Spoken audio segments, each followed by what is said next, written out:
Iran's new president says he wants to reach an international agreement on his country's nuclear program in 3 to 6 months.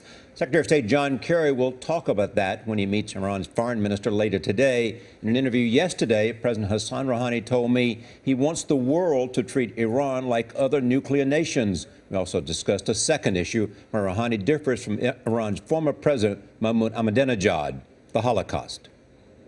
There's one issue I have to clear up because it was talked about this morning and was talked about even this afternoon after an interview with Christiane Amanpour of CNN, raised the question of the Holocaust. And this question has meaning here because of your predecessor.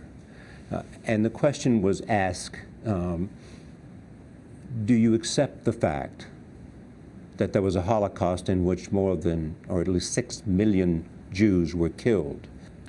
In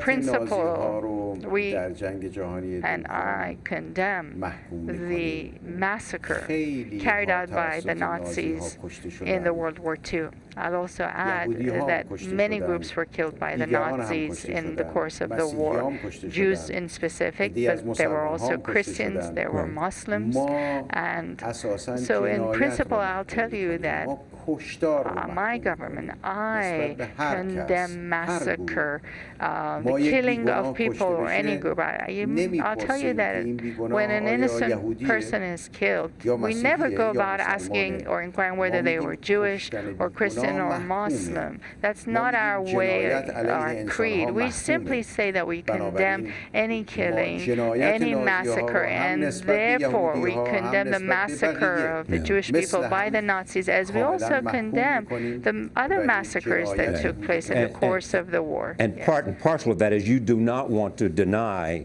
that it took place because that is an insult to humanity. Why would I want to deny it? Why would I want to deny it? I want to add to this debate. Not only do I deny the criminal acts of the Nazis, we condemn it. At the same time, I really believe, because given that we live in the Middle East, we feel the impact of what took place in World War II today in our region. We think that it's time to really separate that event from what's happening to a group of people now in the Middle East who've lost their homes, who've been discriminated against, who have gone through some of the worst kinds of torture that no one, even the Jewish people, would want to see. This became a big issue yesterday. First of all, there was a breakfast in which David Remnick asked him about it, then Christiane, and then this conversation. But he is different than his predecessor in terms of recognizing. He wanted to make that clear. When you're working through a translator, is it harder to make a connection with the president, do you think, or do you think he clearly understood what you were saying? Oh, he understood. He understands English, by the way. Does he? Okay. This was a nightmare interview, not because of him. It was technically just incredible. An Iranian technician came in and trying to establish a plug-in so he could record for Iranian television, knocked some of our equipment out of order. So it was like a nightmare. We had about 20 minutes less than we really wanted to.